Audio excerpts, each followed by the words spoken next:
નમસ્કાર, border news કચ્છમાં આપનું સ્વાગત છે. જય શ્રી લક્ષ્મીનારાયણ, જય શ્રી રામ.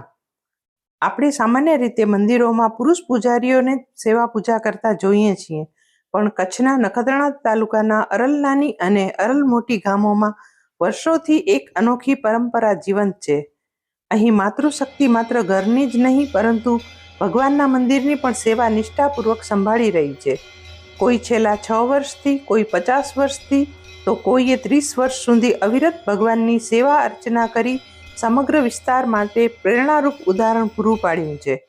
આ માત્ર પૂજારી બનવાની વાત નથી, આ છે શ્રદ્ધા, સમર્પણ, સેવા અને સંસ્કારની પરંપરા જે આજે પણ આ નાના ગામોમાં ધબકી રહી છે.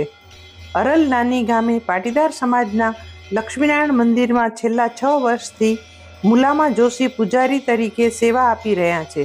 તેમના પતિના અવસાન બાદ પાટીદાર સમાજે તેમના પર વિશ્વાસ વ્યક્ત કરી મંદિરની સેવા પૂજાની જવાબદારી સોંપી હતી. અરજણ વેલજી જોશીનો પરિવાર પેઢીઓથી આ મંદિરની સેવા અર્ચના સાથે જોડાયેલો રહ્યો છે.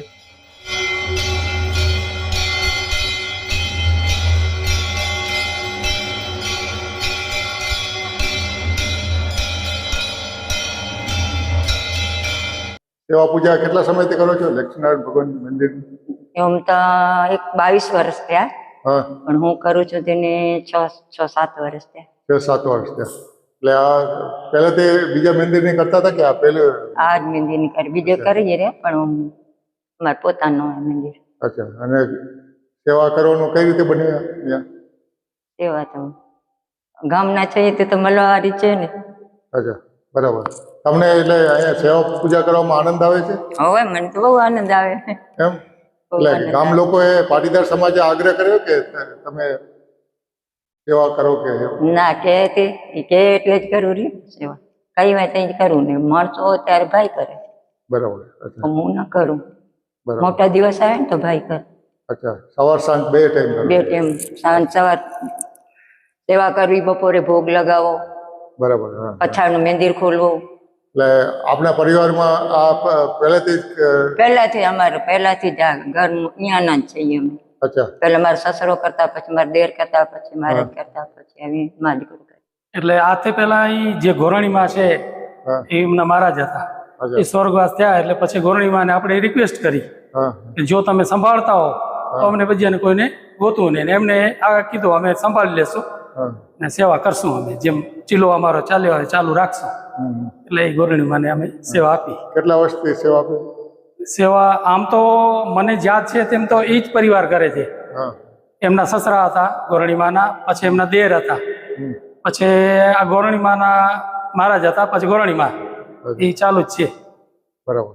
આ જેમ 2/5/1983 થી મંદિર બન્યું, એથી પહેલા પણ મંદિર હતું. તેથી આ મંદિર નતું, આપણું પાન મૂર્તિ હતી. બરાબર. તેથી આ સસરા ગોરણીમાના સસરા સેવા કરતા, તે પછી આના અહીંયા કને આવી ગયા, મહારાજ કને આવી ગયા. અરલ ગામમાં મહિલા પૂજારીઓની પરંપરા નવી નથી.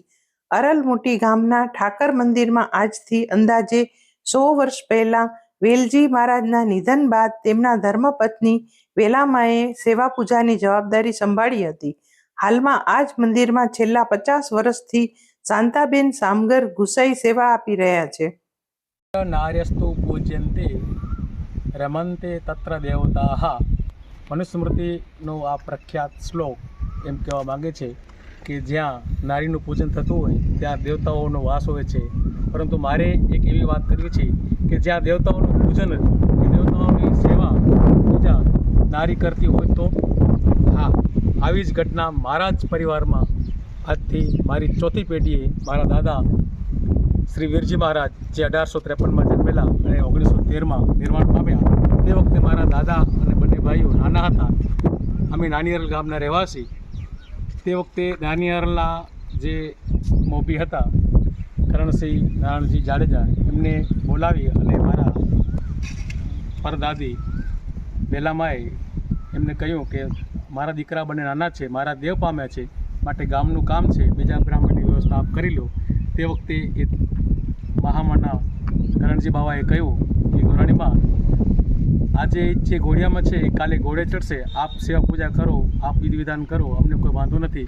ને એ દિવસથી જ વહેલા માએ મોટિયારલના ઠાકર મંદિરની સેવા ચાલુ કરી. તેમજ નાનિયારલ ગામના નાના મોટા બધા કામો, વિવાહ, યજ્ઞ કે સંસ્કારોના કામો વગેરે પોતાના હાથે કરતા.